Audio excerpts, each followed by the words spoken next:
I never imagined my children would one day plot my death. At 78, I thought danger came from dark alleys or reckless strangers, not from the faces I once kissed goodnight. That truth didn't hit me in a courtroom or a hospital. It began on a perfect summer afternoon in Chicago, under a bright umbrella by the lake, while families laughed and children played in the sand. My phone buzzed. An unknown number. I almost ignored it until I saw the words, "Leave quietly. Don't tell your children." In that instant, the world tilted. The voices of my son and daughters blurred their laughter, twisting into something sinister. I glanced at their smiling faces and wondered, were they really smiling at me or at what was about to happen? Another vibration. It's urgent. Your life depends on it. Red car. Parking lot. Trust me. My heart pounded as I pushed myself up from the chair. I forced a smile, lied about the heat, and pretended I only needed a short walk. Inside, every step away from them felt like stepping through thin ice. When I reached the parking lot, I saw her, Clara, the housekeeper who had worked in Marco's home for years, waiting beside a red Ford. Her eyes locked on mine, filled with fear and determination. "Mrs. Torres," she whispered, her voice shaking. "You can't go back. Your life is in danger." And that was the moment I realized this wasn't just another family gathering. It was the beginning of a nightmare I never thought I'd live to tell. After my husband passed away in September of 2021, I learned what silence really feels like. A home that once echoed with conversation became an empty shell. Robert had been my anchor, and when he was gone, I drifted. For a while I told myself that grief was something you push through on your own, but grief has a way of exposing the cracks you never wanted to see. My children Marco at 55, Eleanor at 52, and Lucia at 48 pulled away in their own directions. Marco, the oldest, buried himself in business deals. He was always rushing, always distracted with a phone in one hand and excuses in the other. Eleanor embraced her world of comfort and appearances, absorbed in clothes travel and the luxury lifestyle she always flaunted on social media. Lucia, my youngest, lived as if family obligations were optional. She visited rarely, and when she did, it felt more out of duty than love. That distance hurt, but I made peace with it. Parents tell themselves that children grow up and build their own lives, that independence is natural. Still, when holidays came and went without a call, when birthdays felt more like an afterthought, the loneliness stung deeper than I let anyone see. That July afternoon by the lake, though something felt different. The three of them seemed attentive in a way I hadn't experienced in years. Marco asked about my health and actually listened. Elena placed her hand on my shoulder, her smile softer than usual, as if she wanted me to feel cared for. Even Lucia, who often drifted off into her own world, leaned close and shared stories about her week. For a fleeting moment, I believed that maybe time had softened them, that maybe Robert's absence had finally reminded them of what truly mattered. I remember thinking perhaps this was the turning point.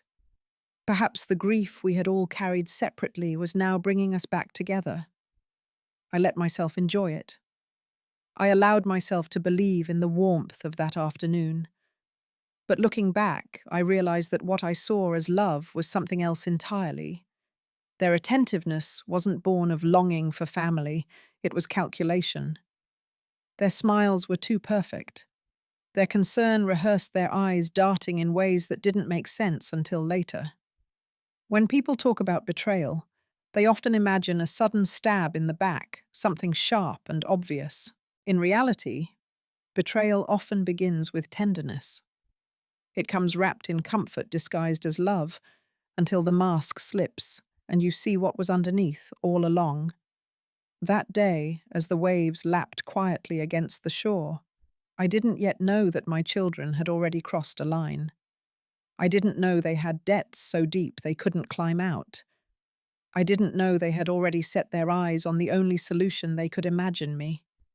And yet sitting under that umbrella, with the lake breeze brushing across my face, I felt something stir in my gut, a whisper of unease. At 78, you learn to trust those whispers because they're rarely wrong. I left the beach slowly, each step measured, pretending that dizziness had taken me. In truth, my mind was racing. The text still burned in my hand, and I could feel my pulse in my ears. Families around me were laughing, children were shouting music drifted from a radio near the bar. To them, it was just another Saturday at the lake. For me, every sound felt muffled, every smile suspicious. The parking lot stretched out ahead, sun glaring off the hoods of dozens of cars. I scanned for the red one mentioned in the message, and then I saw her. A woman stood beside a modest red Ford, her hair pulled back in a ponytail, her arms tense at her sides. She looked out of place, her eyes scanning nervously until they landed on me. That's when I recognized her. It was Clara Jimenez. Clara had worked in my son Marco's home for nearly a decade. She was reliable, soft-spoken, and respectful, the kind of woman you could trust to keep the house running while you were away. I'd always admired her strength. A single mother raising a little girl on her own, holding two jobs, never once asking for pity. I had seen her smile through exhaustion, and more than once I had told Marco to make sure he paid her fairly. I thought of her almost like extended family, someone who had quietly shared in the background of our lives. Seeing her here waiting for me in the sun, I felt my stomach tighten. Why was she here? Why did she look so afraid? Mrs. Torres, she said, her voice trembling as I drew closer. Please, listen carefully. Your life is in danger. The world around me seemed to stop. I couldn't hear the waves anymore. I couldn't feel the summer heat. Just those words, heavy and impossible. My children were back at the umbrella sipping drinks and laughing. Yet here was a woman I trusted telling me I had to run from them. I opened my mouth, but no sound came. Part of me wanted to laugh at the absurdity. My children. Dangerous, it didn't fit. And yet Clara's face, pale, determined, braver than I'd ever seen her, left no room for doubt. She glanced back toward the beach, then leaned in her whisper, urgent. We can't talk here. Please get in the car. I'll explain everything, but you cannot go back to them. My instinct screamed to stay on solid ground. But at 78, I had also learned something important. Sometimes survival means trusting the messenger even when the message is unthinkable. I slid into the passenger seat. The air inside smelled faintly of fabric cleaner and something floral. Clara started the engine with shaking hands, and as she pulled out of the lot, I caught one last glimpse of my children under that blue umbrella. From where they sat, it must have looked like their mother had simply gone for a stroll. They had no idea I was slipping out of their carefully constructed world and into a truth that would shatter everything I thought I knew about family. Clara drove us a few blocks away, pulling into an empty side street where the noise of the beach faded into silence. She cut the engine, her hands gripping the steering wheel so tightly her knuckles were pale. Then she reached into her bag, pulled out her phone, and turned the screen toward me. Look at this, she said softly, almost as if she was afraid someone could still overhear. On the screen was a photo of a document. At first, I didn't see what was wrong. My eyes were old, my mind still spinning from her warning. But then the signature caught me. My name. My handwriting. My mark on a piece of paper I had no memory of signing. Do you recognize this? She asked. My chest tightened. It was undeniably mine. But the date scrawled in the corner made my breath hitch. July 8th, 2023. just a week earlier. The day of Marco's barbecue, when my children had pressed me to look over a few routine insurance forms. I could still picture them handing me the folder while insisting it was nothing complicated, just paperwork to keep things organized for health coverage. Except this wasn't insurance. The header alone told me that. It was an authorization for a massive bank transfer, $950,000. Nearly everything I had spent a lifetime saving. I felt my hands grow cold. My children had given me documents they swore were harmless, and I had trusted them. I hadn't read every line. I was tired that day, dizzy even. I remembered brushing it off as the summer heat, or maybe just the wine they kept refilling in my glass. I had laughed about it at the time. But now, staring at that photograph, the truth settled like a stone in my stomach. "They drugged you," Clara whispered. Her words landed with the weight of something I already knew deep down. I found a bottle in Marco's kitchen. Bromazepam, 6 milligrams, and traces of another liquid called citrolum. Together they can make someone groggy, confused, overly trusting. It would explain why you signed without asking questions. Her voice shook, but her eyes held steady. She wasn't guessing. She had pieced this together carefully, the way a mother might piece together why her child is hiding something. I leaned back in the seat, my body trembling as the puzzle came together. My sudden fatigue that afternoon, the way my children had hovered over me, so eager for me to sign quickly. I thought they were protecting me. Instead, they were preparing to rob me of everything. I whispered the words without meaning to. They drugged me. The air in the car felt heavier, pressing down on my chest. Betrayal is one thing when it comes from strangers. It is another when it comes from the very people you created, raised and loved with your whole heart. The thought that my children had carefully chosen a day, a moment, and even a substance to weaken me, it was almost too much to hold inside. Clara's hand shook as she scrolled to the next photo, showing another page. This time it wasn't just about a transfer. It was a power of attorney giving Marco control over every single one of my assets, my money, my home, even my will. And in that moment, I understood something far darker than fraud. If they were willing to drug me, forge my signature, and take my fortune behind my back, then love was no longer the reason they had brought me to that beach. It was only the bait. Clara's voice grew heavier as she spoke her words, carrying a kind of urgency that made me grip the edge of my seat. She hesitated, then pulled out another recording on her phone. She had captured it late one night while cleaning Marco's office. The sound was scratchy, but the voices were clear enough. I heard my son's voice. Marco. Calm. Measured, but with an edge of desperation I had never heard before. And then another man's voice answered him, low and dangerous, the kind that slides under your skin. His words were laced with threats and impatience. Clara looked at me before pressing play again. That second voice belongs to Miguel Ramirez. People in Marco's circle call him the Blade. The name alone sent a chill through me. You don't earn a nickname like that for kindness. Clara explained that Miguel wasn't just some neighborhood thug. He was known for running high-interest loan operations that trapped people quickly. Once you owed him, it wasn't just about money anymore. It was about control. Through the recording, the truth unraveled piece by piece. Marco had borrowed money, hundreds of thousands of dollars. The figure Clara whispered next made me feel sick. 380,000. That wasn't pocket money. That wasn't even a simple mistake. That was a hole so deep he could never crawl out of it without pulling someone else in. And the worst part. The deadline, July 20th, 2023. Just days away, I sat frozen listening to my own son beg for more time. Miguel's answer was cold, almost bored, as if threats like these were routine for him.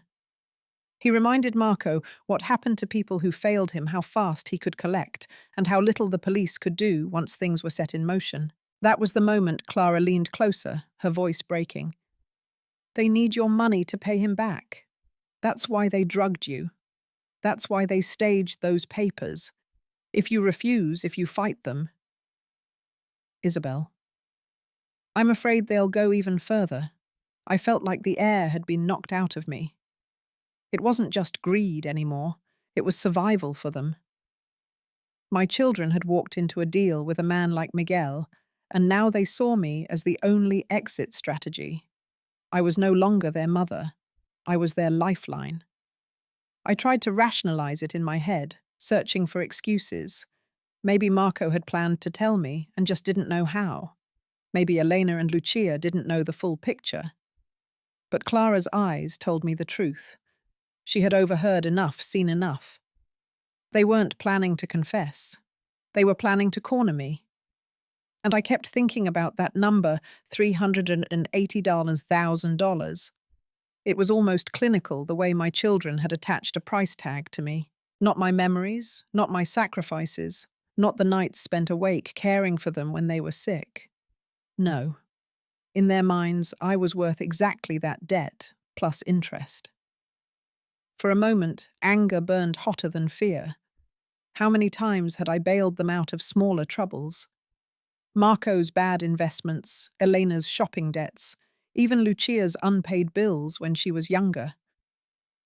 Parents do those things quietly, because that's what love looks like. But this was no longer a mistake. It was a plan, a decision.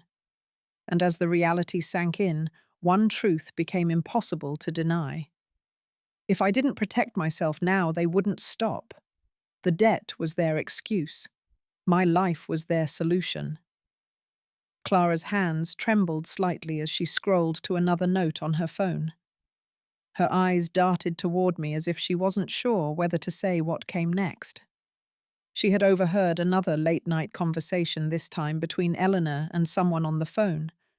The words were short-coded but unmistakable. Accident. Stairs. Quick cremation. I froze when Clara repeated them. It didn't sound like a plan to help me. It sounded like a plan to erase me. The pieces started falling into place, and the horror of it all became clear. This wasn't just about forging documents or draining my accounts. My children weren't just desperate. They were designing a backup plan to ensure they got everything, even if I resisted. Clara explained how they had divided the roles like professionals staging a crime. Eleanor had been researching medications that could mimic a heart attack, the kind of sudden death that doctors would label as natural for someone my age. Marco, always the one with a pen in his hand, had taken care of the legal side powers of attorney wills, bank transfers, all ready to fall into place. And Lucia, the youngest, had reached out to a funeral home asking about fast cremation procedures. No time for an autopsy, no questions asked. Hearing those details was like being shoved into icy water. I thought of the staircase in my own home, how many times I had carefully gripped the rail while carrying laundry or groceries. I imagined slipping, falling, my body rushed away before anyone could raise suspicion. To them, it would just be another tragic accident. To the world, I would be remembered as a mother who died peacefully in her twilight years. But in truth, it would have been murder carefully staged by the very people I had brought into this world. That realization cut deeper than anything else. This wasn't only about the money anymore. It wasn't just signatures on a page or a stolen fortune. It was intent.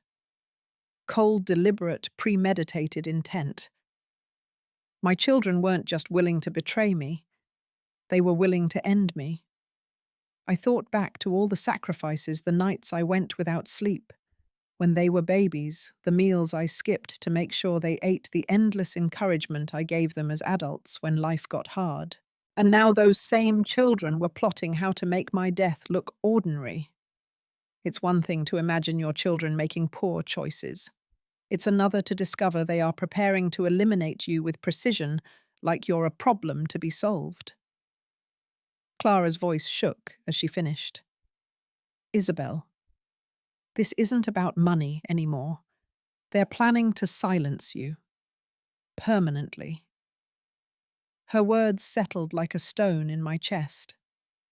In that moment, I understood something that terrified me even more than the debt, or the forged documents my own family had crossed a line that no family should ever cross. It was no longer about whether I could trust them. The truth was clear. If I didn't act, if I stayed passive, I might not live to see the end of the week. As Clara's words sank in, I realized silence was no longer an option. I could have brushed off the forged documents. I could have pretended the debt didn't exist. But once I knew about Plan B, the accident, the stairs, the cremation, I understood that waiting meant giving my children the time they needed to carry it out. Clara must have seen the terror in my eyes, because she quickly added something that gave me a spark of hope. I've already contacted the police. She admitted, her voice low but steady. They're aware of the situation. Inspector Daniel Grant is leading the case. He asked me to warn you discreetly so you wouldn't be alone when the moment came. The name gave me something solid to hold on to. A professional. Someone who had seen this kind of thing before. Clara insisted we drive straight to the station, and although every part of me wanted to collapse, I nodded. The fear of what my own family had planned pushed me forward. The police station felt cold and impersonal, but in that moment, it was also the safest place in the world. Inspector Daniel Grant met us in his office, a man in his early 50s, with sharp eyes that didn't miss a detail. He wasn't the type to waste words, and I found comfort in his no-nonsense presence. Before anything else, he called in a forensic technician. They needed to test me immediately for any traces of drugs. My arm shook slightly as the needle slid into my vein, but I forced myself to stay still. If my children had really drugged me with bromazepam or something even stronger, the proof would still be in my blood or hair. Waiting for the results felt like waiting for a sentence to be handed down. My entire body was tense, every thought racing. And then the technician returned with the first findings. Bromazepam had been detected in significant concentrations, along with traces of a secondary substance consistent with citrulline derivatives, something designed to cloud memory and judgment. The room tilted around me. Part of me felt vindicated, but the other part wanted to cry. It wasn't paranoia. It wasn't a bad dream. My children had actually drugged me. Inspector Grant's tone stayed calm, but there was no mistaking the weight behind his words. This confirms you were incapacitated without consent. That gives us grounds to escalate. We already secured a court order to monitor their communications. Our team is listening to every call. Their homes are being searched as we speak, and their bank accounts are frozen until we sort this out. Hearing that for the first time in days, I felt like someone else was holding part of the burden. It wasn't just Clara and me anymore. There was an entire system working to protect me. Still, I couldn't ignore the knot in my chest. These were my children. I had once trusted them with everything. Now I was sitting in a sterile police office, surrounded by strangers, saying, hearing about surveillance operations and frozen assets. And yet in that moment, I knew there was no turning back. To stay quiet would mean allowing them to finish what they started. To speak out meant accepting that my family, as I knew it, was gone forever. Inspector Grant didn't sugarcoat it. Mrs. Torres, this will be painful, but you need to understand the only way to stop them is to face this head on. We'll collect the evidence, we'll make the case airtight, and we'll keep you safe. I nodded, feeling a wave of both fear and relief. For the first time since that text on the beach, I wasn't walking alone into the storm. Inspector Grant didn't waste time once the tests came back. Within an hour, he had called in a small team of specialists, each one moving with quiet efficiency. Clipboards, maps, and small black cases began to fill the conference room like a movie scene unfolding right in front of me. Except this wasn't fiction. This was my life. He explained the plan slowly, making sure I understood every step. Tonight, he said, you'll go back to Marco's house, as if nothing happened. You'll act natural. Concerned, maybe shaken from what happened at the beach, but otherwise normal. They must believe you're still under their influence. The idea of returning there sitting across from my own children while pretending I didn't know they wanted me dead made my stomach turn. But I also knew it was the only way to get the kind of proof that would hold up in court. Paperwork could be dismissed. Recordings could be misinterpreted. But a direct confession caught on tape was the kind of evidence even the best lawyer couldn't erase. The team began laying out equipment on the table. At first, it looked like ordinary objects: buttons, pens, a pair of reading glasses. But as Sergeant Lopez walked me through each one, I realized how sophisticated they were. He picked up a tiny shirt button. This is your microphone. It'll record audio in a 15-foot radius, transmitting everything live to our command vehicle. Then he handed me a slim belt with a discreet metal clip. GPS tracker. We'll know exactly where you are every second. Finally, he showed me a delicate pair of glasses. Hidden camera. Everything you see, we see. I tried the glasses on. They felt surprisingly normal, like the ones I used for reading. Only the faintest extra weight reminded me of what they really were. Officer Ruiz added one last piece to the kit, holding up what looked like an ordinary ballpoint pen. Emergency trigger. Press this end twice if you feel things are turning dangerous. We'll be at the door in 90 seconds. Press it 3 times and we'll assume immediate threat. We'll come in hard. I turned the pen over in my hands. It felt absurdly light for something that might save my life. Outside, agents were already taking up positions. A delivery van with fake logos would park across from the house. An unmarked sedan would sit at the corner. A technician on a motorcycle would cover the alley. All the entrances and exits would be watched. Clara volunteered to come with me, pretending she had simply found me disoriented at the beach and brought me back home. I'll control everything you're offered to eat or drink, she promised. They know me as discreet. They won't suspect a thing. Looking around the room, I felt a strange mix of terror and determination. This wasn't just about saving my life anymore. It was about reclaiming my dignity, my autonomy, my voice. My children had spent months treating me like an obstacle to be managed. Tonight they would reveal themselves as criminals to the very people waiting outside their door. As the final checks were done, microphone secured, GPS active camera feed live. I took a deep breath.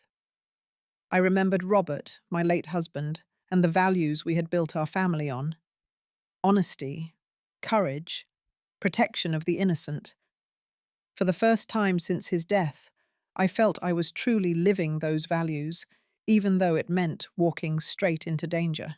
When we stepped out into the evening air, Clara at my side. The sky over Chicago was turning orange and purple. In another life, it might have been a beautiful summer night. But for me, it was the night I would face my children, knowing it could be the last conversation we'd ever have as a family. The house looked the same as it always had when Clara and I pulled up to Marco's driveway. Neat garden lights glowing warmly through the windows, the kind of picture-perfect suburban comfort you'd expect on a summer night. But I no longer saw it as home. To me, it was a stage, and every smile behind that door was part of a dangerous performance. The door swung open before we even knocked. Marco rushed out, arms wide, his face painted with concern. "Mum, thank God you're okay. You had us so worried." His hug felt tight, almost too tight, and I forced myself to smile, careful not to let my disgust show. Inside, Elena emerged from the kitchen in her floral apron, hands still damp from washing dishes. Her smile seemed sweet, but I couldn't forget Clara's warning. Lucia hurried down the hall, eyes full of what looked like genuine worry. For a second, I almost believed it. Almost. I stuck to the script. I told them I'd felt dizzy at the beach, that Clara had found me near the parking lot and brought me back. They clucked around me like birds, guiding me to the living room, asking if I needed to sit, if I wanted water. Marco signaled to Clara, who obediently went to fetch a sealed bottle of mineral water. She cracked it open in front of me and poured the glass herself, making sure I saw everything. I took a sip, letting the cool liquid calm my dry throat. For a while they circled me with small talk, my health, the heat, how the grandkids were doing. But eventually the conversation turned just as the police had predicted. Marco sat across from me. His posture relaxed, but his eyes sharp. "Mum, we've been thinking. At your age, handling all the banking investments and savings must be overwhelming." I tilted my head, feigning confusion. "Why do you bring this up now?" Eleanor jumped in, her voice soft and coaxing. "Dad used to handle so much of this, and now it all falls on you. We only want to make things easier. You shouldn't be stressed about bills and transfers. That's not fair." I sighed, pretending to waver. "It's true. I have been feeling confused lately, especially about those papers I signed last week. I can't quite remember what they were for." The effect was immediate. All three of them exchanged quick glances, just as the officers outside had said they would. Marco leaned forward, his tone reassuring. "Oh, that was nothing important. Just insurance paperwork. Routine." But I didn't let up. "Funny," I said slowly. "I remember seeing numbers. Big numbers." The room stiffened. Elena's hand tightened around her apron. Lucia tried to smile, but her lips trembled. Marco cleared his throat. "Mum, maybe it's time we set up a joint account. One of us could manage the daily things for you. That way you'd never have to worry. You'd still own everything. We'd just help." I let a nervous laugh slip, playing the part of the vulnerable mother. "A joint account. But wouldn't that mean you could touch my savings?" Lucia leaned in her voice. Syrupy sweet. "Of course not, Mum. It would just be practical. You'd still have the final say. We'd only be stepping in if you needed it." Then Marco added the line that sent chills through me. "To really keep you safe, most of your savings should go into that account. That way, no matter what happens, it's secure." There it was. The mask had slipped. They wanted it all. I pretended to hesitate, then let my words fall like bait. "Most of it. You mean the 950,000? The silence that followed was deafening. Their eyes widened, their faces tightened. They hadn't expected me to know the exact number. Marco's jaw clenched. Elena's smile faltered. Lucia blinked rapidly, trying to recover. For the first time that evening, the performance cracked. They weren't just worried children anymore. They were predators, realizing their prey wasn't as helpless as they thought. And all the while, hidden in my glasses, and button every word was being recorded, every glance captured. The police outside were hearing it all.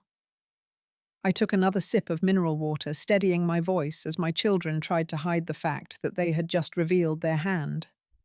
The tension in the room grew heavier with every passing second after I mentioned the exact amount in my account. $950,000.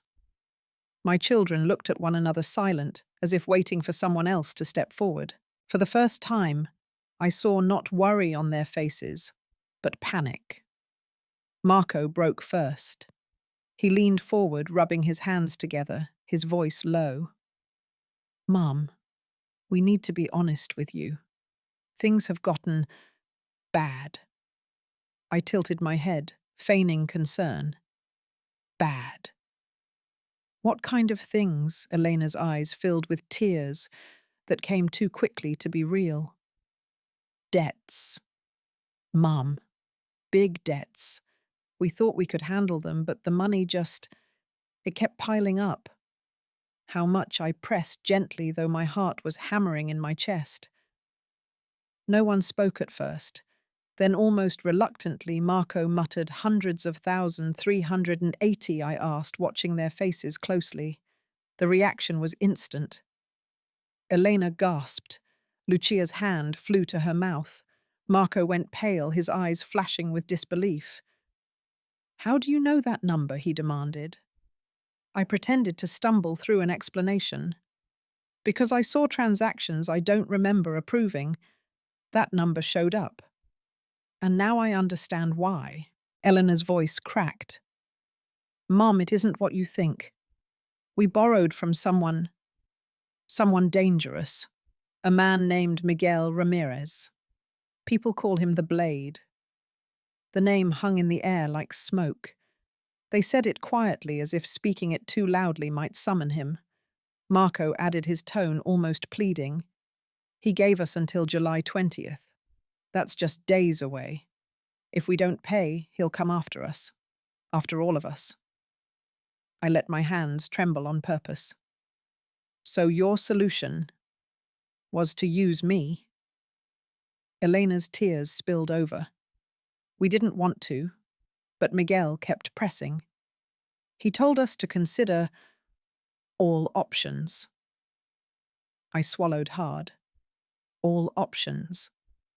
Like what? Silence again. This time it stretched so long I thought they might shut down completely.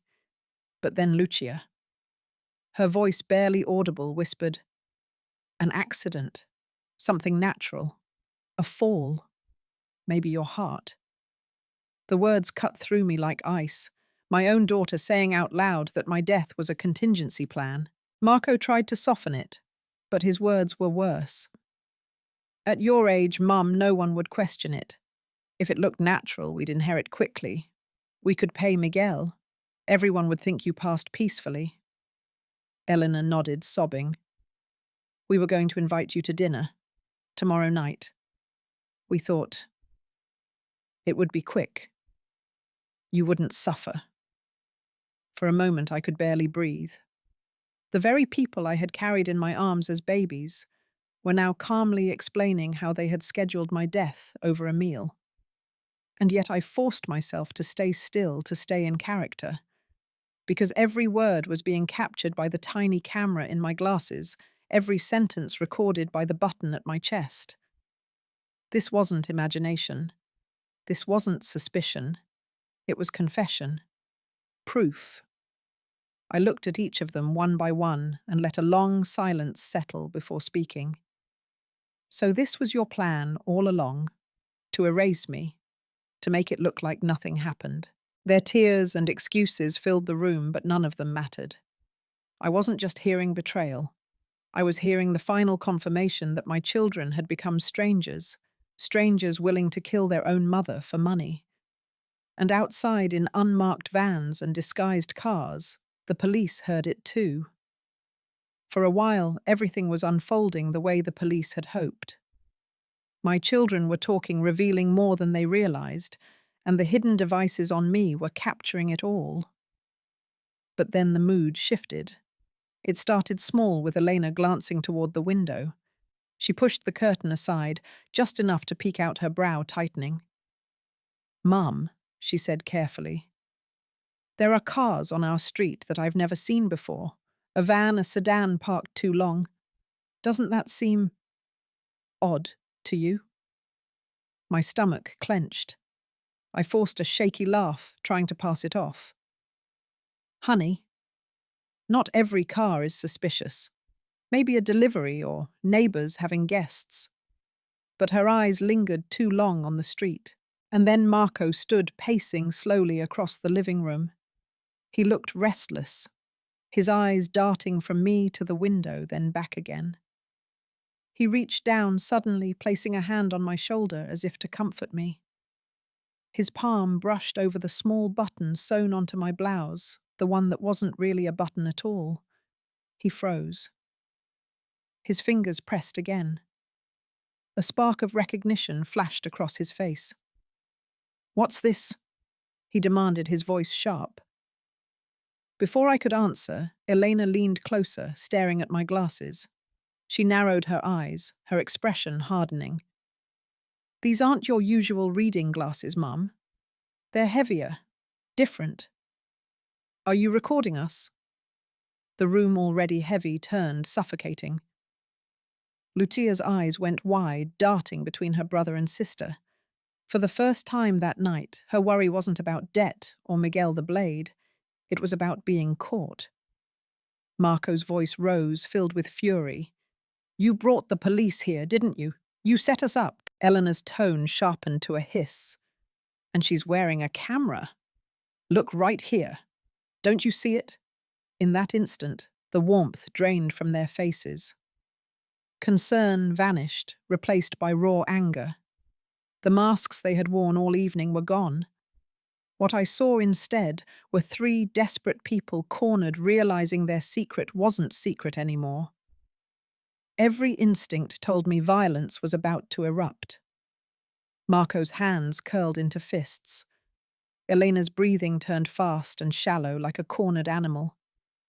Lucia stepped back, tears filling her eyes, but her voice broke through in a trembling whisper. "If the police know we're finished." The world slowed. I was sitting there, an old woman, surrounded by the very children I had loved and raised. And now I could see it in their eyes. If they felt trapped enough, they might lash out right then and there. Underneath my blouse, the emergency pen was just inches away, my lifeline to the officers waiting outside. I prayed I wouldn't have to use it, but my hand inched closer. Because in that moment, it wasn't just about money or forged papers or even debts. It was about survival. The line between family and threat had been erased completely. And I knew if they realized the full extent of the surveillance, they might decide the fastest solution was to silence me before the police stormed in. The room was crackling with tension, my children's eyes darting between my glasses, my blouse, and the windows outside. Marco's voice had grown sharp. Elena's face twisted with rage, and Lucia was trembling like she wanted to vanish into the floor. I could feel violence hanging in the air seconds from erupting. My fingers brushed the pen in my lap, ready to signal the officers outside if it came to that. But I didn't have to. The front door exploded inward with a force that shook the walls. Shouts filled the air as armed officers stormed the living room. Flashlights cut through the space, and in seconds Marco was slammed against the wall. Elena's wrists yanked behind her back.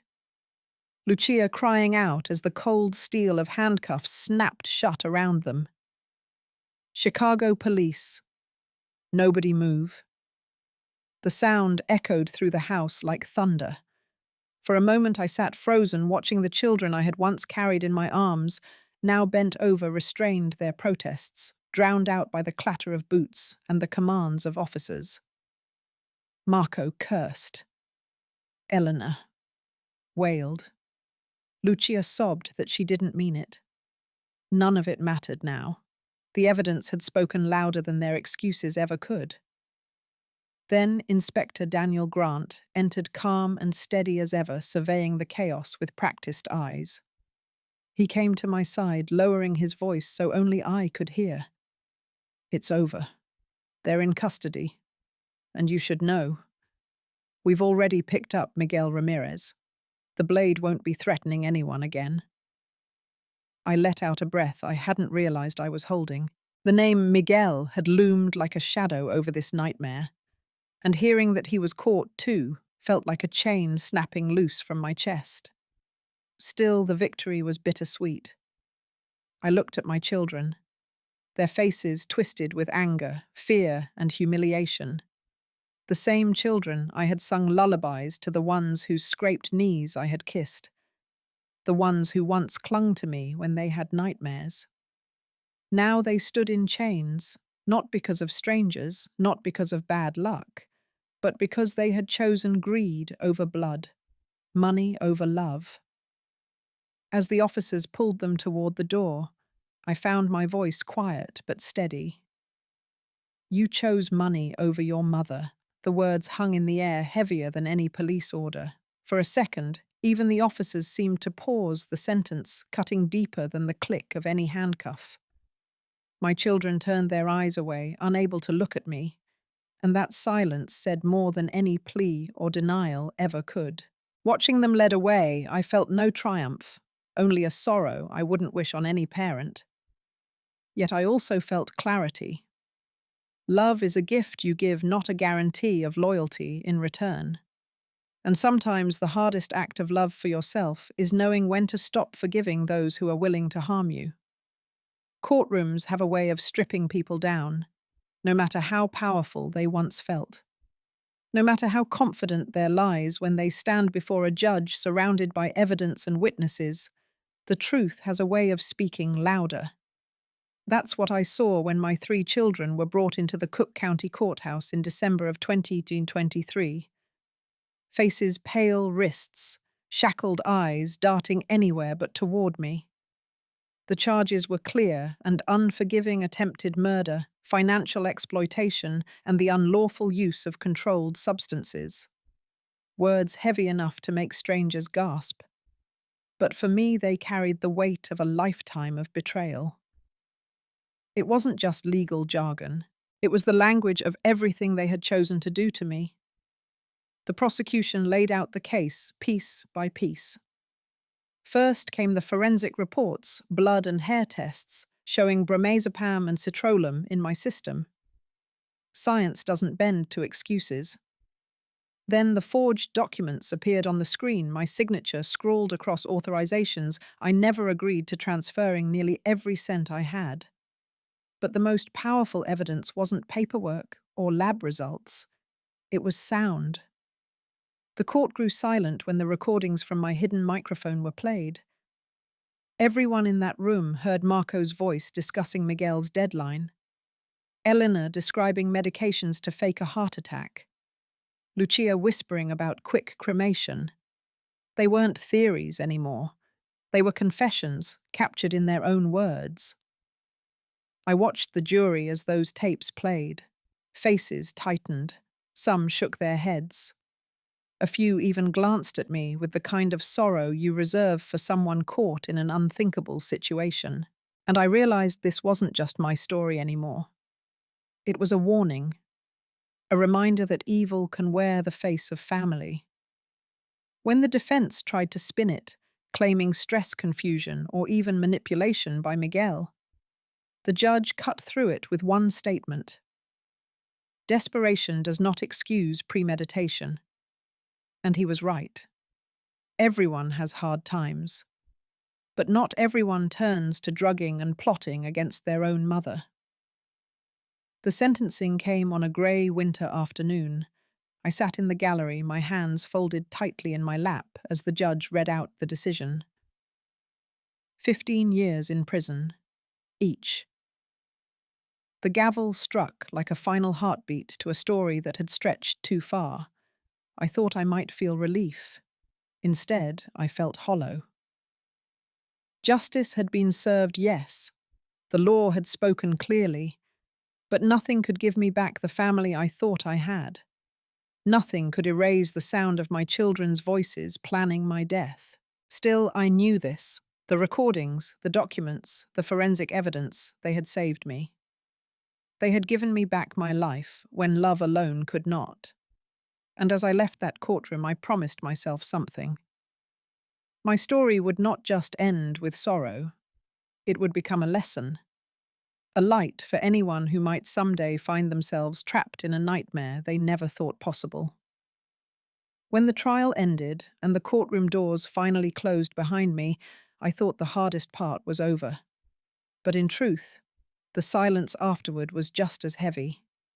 My house echoed with emptiness, and grief came in waves, not for the loss of my savings or even the time I had nearly lost, but for the loss of the family I once believed I had. In 2024, I decided that survival couldn't just mean breathing. It had to mean rebuilding. I met with a lawyer and created a trust, not for the children who had betrayed me, but for Clara and her little girl, Valeria. Clara had risked everything to warn me, and in doing so, she gave me back my life.